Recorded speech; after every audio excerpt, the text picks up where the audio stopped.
Dear students, today I am going to discuss about viruses, protozoa, algae and fungi. Then first we will discuss about viruses. And I think you all are familiar with the name viruses. Virus के name से आप सभी लोग परिचित हैं. And a virus is also a kind of microorganism. ये microorganism से ही related है. And a virus is smaller than a bacteria. ये बैक्टीरिया से smaller होता है. बैक्टीरिया से भी छोटा होता है. Viruses are the smallest microorganisms which can develop only inside the cells of the host organism. Host में जिसके बॉडी में ये वायरस रहते हैं वही ये डेवलप होते हैं. इनका डेवलपमेंट जहाँ जिस बॉडी में रहेंगे, जैसे ह्यूमन बॉडी में तो ह्यूमन बॉडी में डेवलप कर जाएंगे, एनिमल बॉडी में तो एनिमल बॉडी में डेवलप कर जाएंगे, या प्लांट में है तो प्लांट में कर जाएंगे. But which are much smaller than bacteria and but viruses do not show most of the characteristics of living things. लेकिन ये जो लिविंग थिंग्स की कैरेक्टरिस्टिक्स है, जो गुण हैं जो लिविंग थिंग्स में होता है, इनके अंदर वो गुण नहीं होता है. जैसे वायरसेस डू नॉट रिस्पायर, ये सांस नहीं लेते हैं. Do not feed, do not grow, excrete और मूव ऑन देयर ओन. ये न तो रिस्पायर करते हैं, नहीं भोजन करते हैं, न ये बढ़ते हैं, और न ही waste material waste product produce करते हैं, और ये अपने आप मूव भी नहीं करते. दे जस्ट रिप्रोड्यूस, ये रिप्रोड्यूस करते हैं, ये केवल अपने बच्चे पैदा करते हैं. Viruses are able to reproduce if they enter in living cell. अगर ये लिविंग सेल में जब प्रवेश कर जाते हैं, इंटर कर जाते हैं, तो ये क्या करते हैं, रिप्रोड्यूस करते हैं. That is viruses can reproduce and multiply only inside the cells of the other organism. ये जब अदर ऑर्गेनिज्म में अन्य जीवों में, जैसे एनिमल है या प्लांट है या ह्यूमन है, उनके बॉडी में जब इंटर करते हैं तो बॉडी मीन्स उनके सेल में चले जाते हैं. और सेल क्या होती है? Cell is the smallest unit of our organism, means our organ. हमारे जो ऑर्गन हैं, जो हमारे अंग हैं, उसका जो स्मॉलेस्ट पार्टिकल है. जैसे कि अगर हम केमिस्ट्री के लैंग्वेज में अगर बात करें तो जैसे एटम है, वैसे ठीक ठीक हमारे बॉडी में सेल होता है.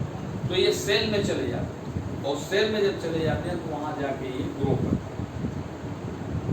Thus, as long as viruses are outside the living cells, they behave as non-living things. अगर ये सेल के बाहर हैं तो देखने से पता नहीं लगेगा, ये नॉन लिविंग थिंग की तरह बिहेव करते हैं. But as soon as the viruses enter the living cells of the other organism, they start behaving as living things by carrying out the process of reproduction. लेकिन जैसे ही ये किसी भी living body में इंटर करते हैं, उसकी सेल में पहुंचते हैं, तो लिविंग थिंग्स की तरह बिहेव करने लगते हैं. ऐसे ही आइडियल बने रहेंगे, लगेगा कि इनके अंदर जीव नहीं है या कुछ कर नहीं सकते. Due to this reason, viruses are said to lie on the border, lining dividing the living things from non-living things. Due to this reason, viruses are said to lie on the border line. ये इनको हम कह सकते हैं कि non living और living के बीच में जो लाइन है उसी पे रहते हैं. जब तक ये बॉडी में सेल में इंटर नहीं किए तब तक नॉन लिविंग थिंग की तरह बिहेव करते हैं, और जब लिविंग थिंग जब बॉडी में इंटर कर जाते हैं तो ये फिर लिविंग थिंग की तरफ बिहेव करते हैं. बिहेव मीन्स रिप्रोड्यूस करते हैं. Viruses are the agents of diseases. ये रोगों के एजेंट हैं, रोग फैलाने के एजेंट हैं. Viruses cause a variety of disease in human body, human being, other animals and plants. The human disease such as common cold, influenza, measles, polio, chickenpox and smallpox are caused by viruses. ऊपर भी हम लोग पढ़े थे कि ये typhoid है, कलरा है, इसमें जो है ये बैक्टीरिया के द्वारा होता है, और ये स्मॉल पॉक्स, चिकन पॉक्स या कॉमन कोल्ड है, इन्फ्लुएंजा है, पोलियो है, ये सब जो वायरस के द्वारा फैलते हैं. और सबसे आप एक नेम सुने होंगे HIV। HIV का फुल फॉर्म होता है HIV। इसका फुल फॉर्म होता है human immunodeficiency virus. Human immuno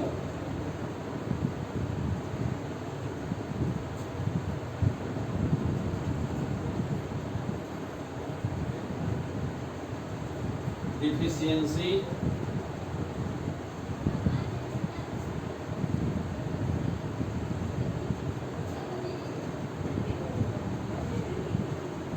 virus. HIV का फुल फॉर्म है, इसको आप लोग नोट भी करेंगे और लर्न भी करेंगे। एंड एड्स, ये HIV ये वायरस का नेम है और इसके द्वारा जो डिजीज प्रोड्यूस होती है उसका नाम है AIDS. And the full form of AIDS is acquired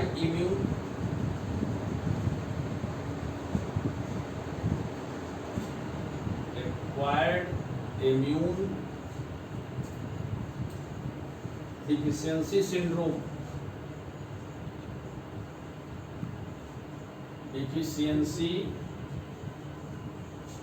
syndrome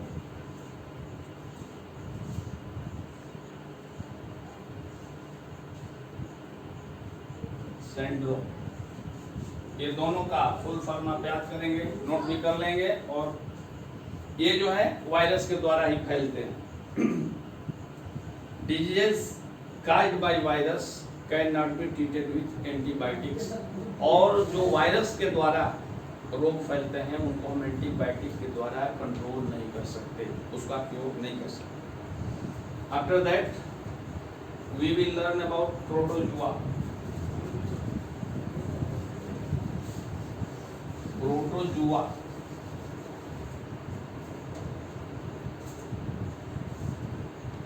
protozoa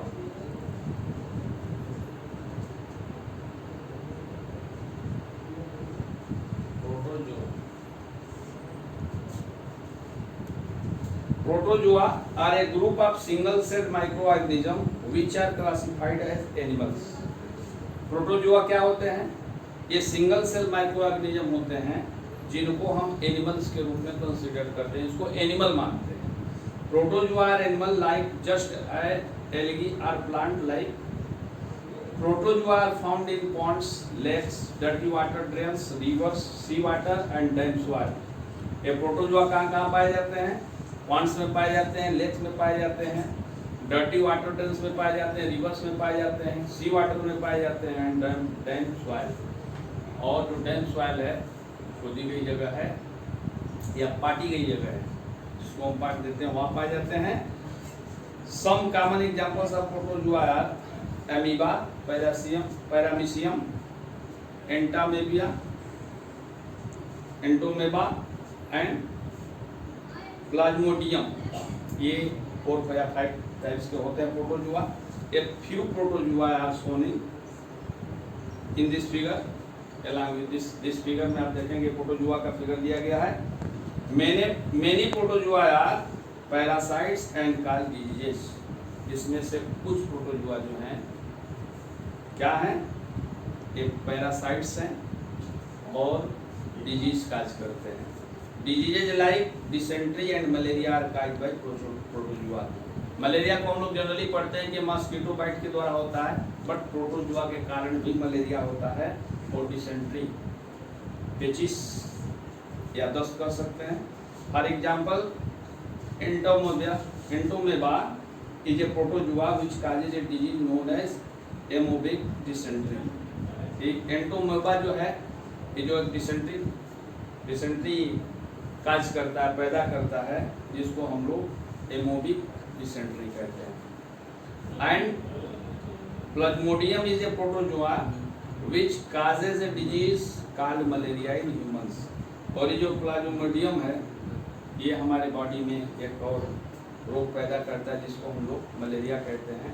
Plasmodium is commonly known as malaria parasite, इसको हम लोग मलेरिया पैरासाइट भी कहते हैं। तो आज हम लोग वायरस और प्रोटोजोआ के बारे में पढ़े, और इसमें जैसे एड्स और HIV का फुल फॉर्म भी लिखे हैं, इसको आप नोट कर लेंगे। और बैक्टीरिया के द्वारा जो डिजीज काज होते हैं बैक्टीरिया लिख के, और उसके आगे जो जैसे आप प्रोटोजोआ लिख लेंगे, इसके बाद क्या क्या होता है, डिसेंट्री होती है, ये डिसेंट्री पैदा करता है,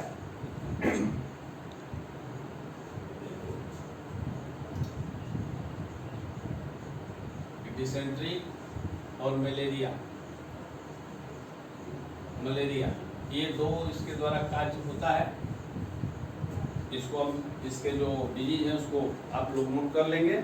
इसके बाद हम लोग कल 2 और बचेंगे, उसको पढ़ लेंगे, फिर नेक्स्ट चैप्टर पे चलेंगे और आप नोट करते चलेंगे। इससे रिलेटेड जो भी क्वेश्चन आंसर है उसको आप लिखते चलेंगे, उसको ओवरलुक नहीं करेंगे।